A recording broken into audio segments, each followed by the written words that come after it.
Welcome to the Morning Swim Show for Friday, January 5th, 2010. I'm your host, Peter Bush. Today in the Finis Monitor, we'll talk to Coach Paul Yetter. He's an assistant swim coach at Auburn, previously at North Baltimore Aquatic Club, where he coached the likes of Katie Hoff, and he has been on the coaching staff of several national teams, including the 2008 U.S. Olympic team. And he joins us right now in the Finis Monitor. Coach, how you doing? I'm doing great, Peter. How are you? Good. How's the culture shock from an East Coast boy to Auburn, Alabama? It's great. It's going really well. How have you improved as a coach this year? It's a great question. I think the collegiate environment poses a lot of different challenges. And, one of the things that's different for me this year is that I'm working with a staff of coaches and a lot more athletes. And so I think the thing that I've been kind of forced to improve is my ability to day-to-day work with different coaches and just kind of work within the team atmosphere and still do what I like to do for training.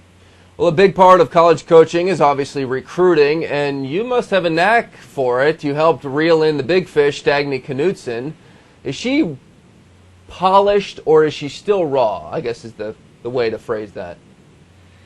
Well, I would say she's got a little bit of both sides of that, Peter. Kathy Aspis, her coach, has done a great job with her, and, Dagny's been on a few different teams, and she's gone to a few different camps where she's had the opportunity to work with other coaches as well. I think that there's a lot of things that Dagny does really well technically. She's great off the wall. She's very slippery, which is something that we look for in a recruit. She's really good underwater when she comes off of her turns.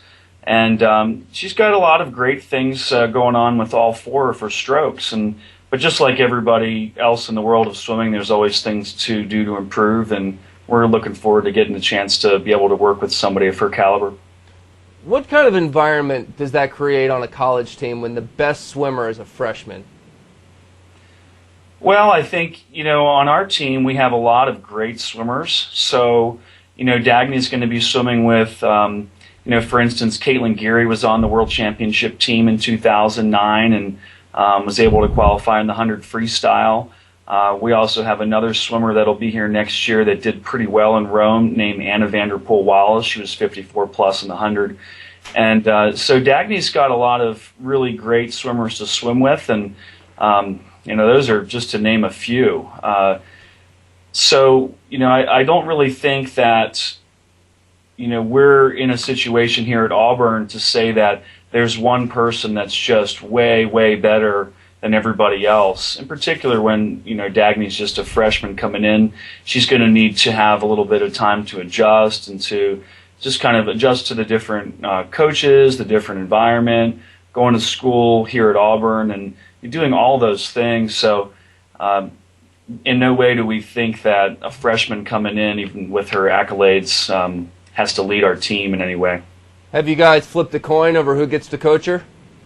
No, we haven't done that yet. We're going to do that next week. Maybe arm wrestle? Yeah. Who would win in arm wrestling between you and Brett Hawk? I think right now it'd be close. I think Brett would take me. I think Aaron Charla, though, might take everybody in that. Good point. I might be last. Good point, for sure. A really buff group of guys.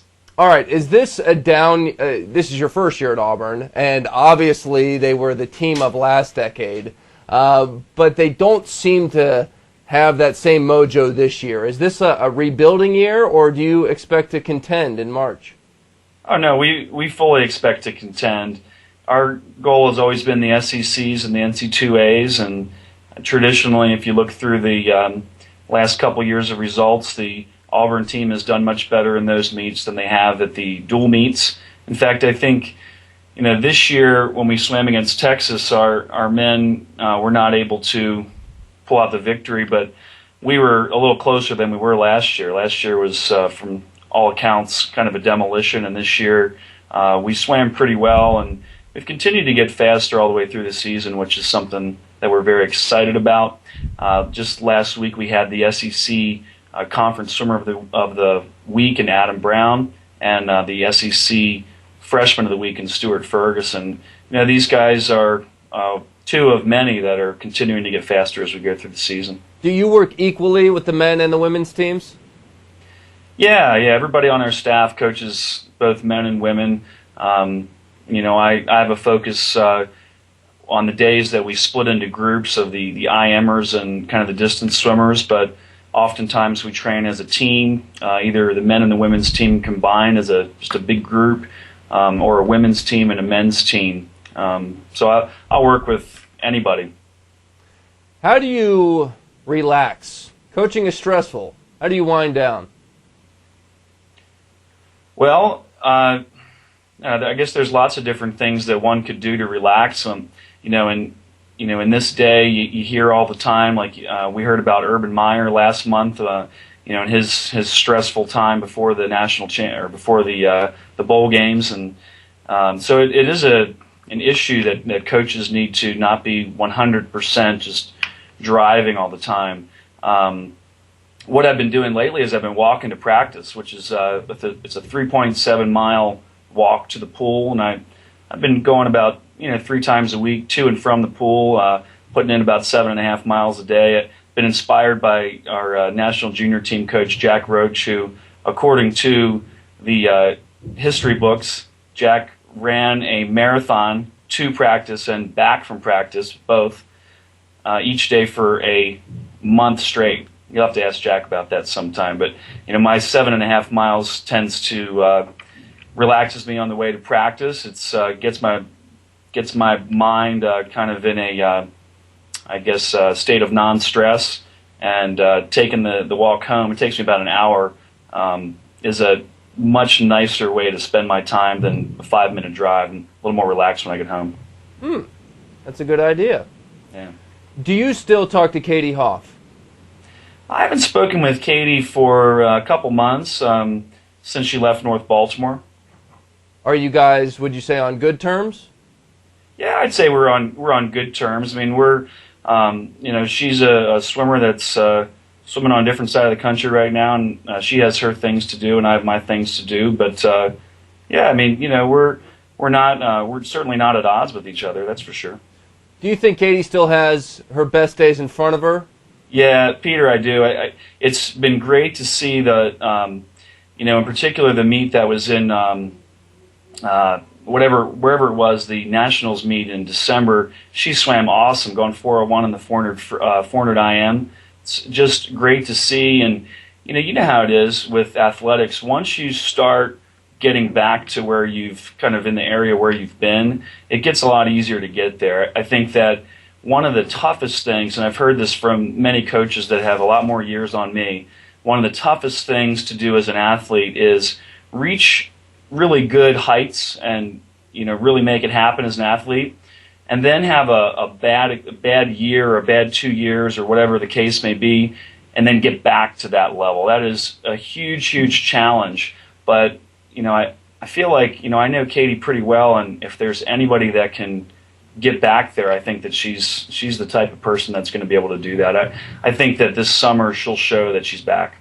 Well, a lot of that has to do with confidence, too, and not just Katie, but, working with college kids so young, often it's just the challenge to make them feel confident because they've done the work. As long as they have the right attitude, they should be fine. Yeah, are you referring to the college kids on Auburn? No, I'm referring to college kids everywhere. College kids everywhere. Yeah, I think in general, people function at their best when they're confident in what they're doing. There's absolutely no doubt about that.